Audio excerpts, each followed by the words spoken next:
Environmental forces affect the organization's suppliers and its consumers.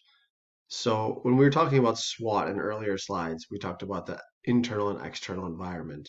The external environment is very valuable in the sense that it has a huge push and pull effect towards your brand and your marketing, but it's the one area that you can't control. So we will dig deeper into these in the following slides, but demographics are generally things like age, gender, education, marital status, ethnicity, religion, political, legal.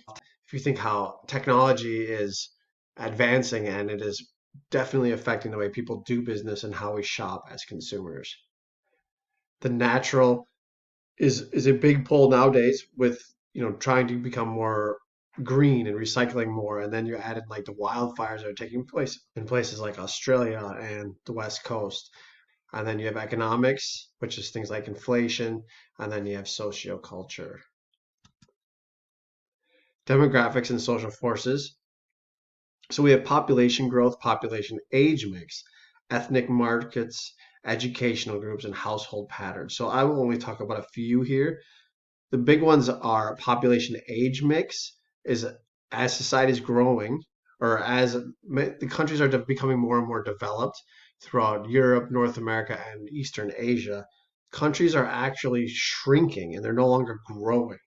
In 42 different countries across the globe, they actually have declining populations because people are having less and less children, or they're just choosing not to get married. And so because of this, the age mix, they're becoming much older, and then they're also having a smaller society, which has a negative effect on the sense of who's going to do, who's going to work, who's going to have the jobs. Then you have the ethnic markets and you have educational groups. And the last one is household patterns. Household patterns is also changing. If you think of like the roles inside of the house, who does what, the traditional role of the man is always outside and working, and the woman is always at home, is definitely something that is changing drastically. A lot of people choose not to get married anymore, or people choose to live at home. You have boomerang children, and you have people who get married and don't have children, or they only have dogs. So the household patterns have drastically changed over the last 10 to 15 years. This is from a few years ago. I'm not going to explain it. You can just take your time, pause, and read it. It was from a textbook I had, but I think it was really interesting. At the time this was made, we'll say around like probably 2010-ish, but it's a good one to show, and it just kind of gives you an idea of where we are as society. So an interesting thing that has happened recently is that millennials are now the largest living generation. They've surpassed the living baby boomers. Okay, so now they have if you could make the argument that they are the group as a marketer that you want to focus on for a purely number standpoint. But Generation Z, who most of you listening to this are people born between 1995 and 2010. Generation Z is a very unique group in the sense that they are very focused on the environment, taking care of the environment.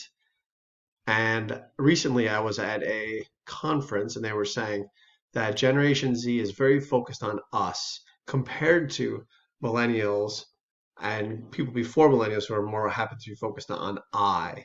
So I versus us. Another unique thing about Generation Z is that they are the first generation to be born into technology. They've never really been without technology. And as they become adults, they've always had the e-commerce available to them and they've never experienced really without that.